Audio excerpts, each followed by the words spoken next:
Bonjour et bienvenue sur le podcast Le Yoga en vous.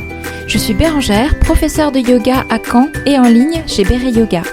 Ici, je vous propose des réflexions et des conseils pratiques pour intégrer le yoga à votre vie quotidienne, mieux comprendre ses bienfaits et vous reconnecter à vous-même avec bienveillance.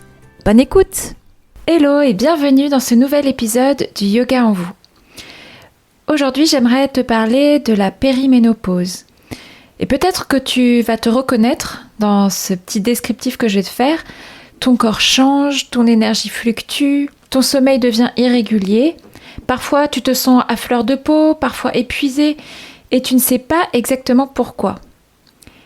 Aujourd'hui, on va parler de la périménopause, donc cette période avant la ménopause, où ton corps commence à se transformer. Et surtout, on va voir comment le yoga peut t'aider à traverser cette phase avec douceur et conscience, mais sans promesse miracle. C'est vraiment un point sur lequel je vais insister. Alors d'abord, qu'est-ce que la périménopause et qu'est-ce qui se passe dans ton corps ? En fait, la périménopause précède la ménopause. Et la ménopause, elle, on la définit comme 12 mois consécutifs sans règles. Mais la périménopause, elle peut durer plusieurs années. Souvent entre 3 et 8 ans, parfois plus. Et ce n'est pas une période linéaire. Le corps fluctue, les hormones bougent et tout change sans prévenir.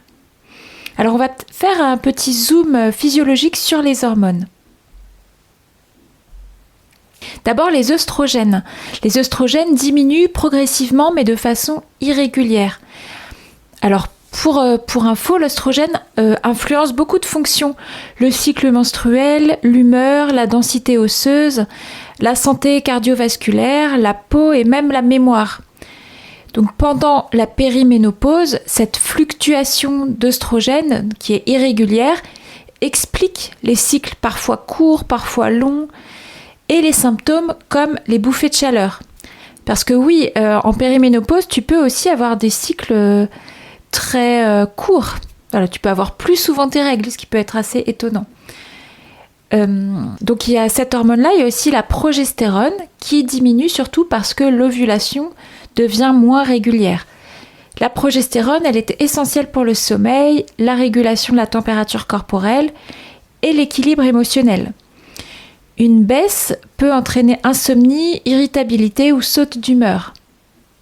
Alors par rapport à tout ça, ce qui est très intéressant, c'est que ce n'est pas seulement la baisse, mais le déséquilibre relatif entre œstrogène et progestérone qui produit beaucoup de symptômes. Par exemple, des œstrogènes encore présents, mais une progestérone faible, peuvent provoquer des cycles irréguliers ou des symptômes émotionnels accentués. C'est pour ça que la périménopause n'est pas simplement une préménopause, mais c'est une phase en fait complexe avec des vagues hormonales irrégulières et chaque personne la vit différemment. Alors si tu veux creuser le sujet, il y a 2 livres qui m'ont beaucoup parlé récemment. Il y en a un premier qui s'appelle Le guide pratique de la périménopause de Virginie Boissière qui propose un regard à la fois physiologique et naturopathique, très concret sur les symptômes et comment les accompagner. Et j'ai bien aimé aussi Periménopower de Katharina Wilk qui raconte son expérience personnelle et donc ça donne un côté très humain à cette transition et j'ai trouvé que ça complétait parfaitement le côté scientifique. Donc bien sûr, je vais te mettre ces 2 références dans les notes de l'épisode. Alors on va voir maintenant l'impact sur le corps, le mental et l'énergie. Parce que la périménopause, ce n'est pas seulement des changements physiques. Elle agit profondément sur ton système nerveux, ton énergie, ton mental et ton émotionnel. Alors d'abord le système nerveux. Les fluctuations hormonales influencent le système nerveux autonome. Certaines personnes vivent une hyperexcitation avec le cœur qui bat plus vite, avec de l'irritabilité ou de la nervosité, alors que d'autres se sentent plus fatiguées et lentes. Cette alternance est normale, mais elle peut être perturbante, surtout quand on ne comprend pas ce qui se passe. Je voulais te parler du sommeil aussi. Le manque de progestérone et les variations d'œstrogène peuvent provoquer des insomnies, des réveils nocturnes ou des difficultés à trouver un sommeil profond. Et ce sommeil perturbé accentue la fatigue l'irritabilité et le stress. Donc c'est un cercle qu'on va essayer de casser doucement. Il y a aussi des effets sur l'énergie et la motivation. Certains jours, tu te sens pleine d'énergie, prête à bouger, et le lendemain, épuisée, sans raison apparente. En fait, ton corps, il envoie des signaux différents et ça devient plus important de l'écouter attentivement. Et puis les émotions, comme tu vis à la fois des bouffées de chaleur, de la nervosité, de l'anxiété, du stress, tu as les larmes faciles ou alors tu peux avoir un détachement soudain. Donc tout ça, c'est lié à ces changements hormonaux, mais aussi à l'impact sur le système nerveux et les neurotransmetteurs. Donc le fait de comprendre ces mécanismes, ça aide énormément à ne pas se juger ou ne pas se sentir anormal. En résumé, la périménopause n'est pas une erreur du corps, mais une transition naturelle avec des vagues hormonales qui affectent à la fois le physique et le psychique. Donc comprendre ce qui se passe, c'est déjà un premier pas pour traverser cette période plus sereinement. Je voulais te dire aussi, n'hésite pas aussi à aller voir ton médecin parce que il y a énormément de symptômes dans la périménopause, mais peut-être que tu peux passer à côté de quelque chose qui n'est pas de l'ordre de la périménopause quand tu as des symptômes. Donc n'hésite pas aussi à aller voir ton médecin.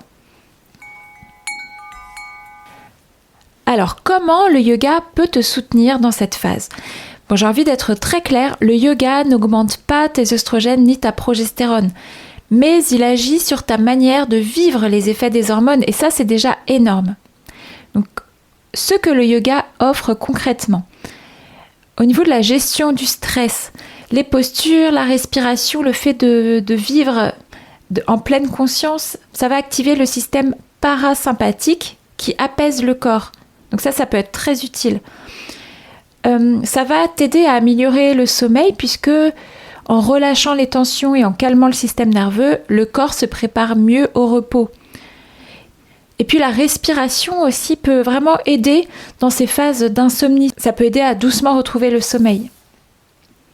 En ce qui concerne aussi la reconnexion avec ton corps, donc apprendre à écouter les signaux corporels, sentir où tu es tendu ou bloqué et te placer dans des postures qui soutiennent ton corps plutôt que de l'épuiser. Ça, c'est très intéressant aussi. Et enfin, le yoga est intéressant pour t'aider à te donner de l'énergie, à travailler ta mobilité. Tu vois, tu vas maintenir de la force, de la souplesse malgré les variations hormonales. Et le fait de se reconnecter à son corps quand il change, voilà, c'est très intéressant aussi. Les livres que j'ai cités plus haut expliquent aussi ce rôle. Par exemple, Virginie Boissière montre comment la pratique régulière de yoga peut réduire l'intensité des symptômes, améliorer le sommeil et équilibrer l'énergie.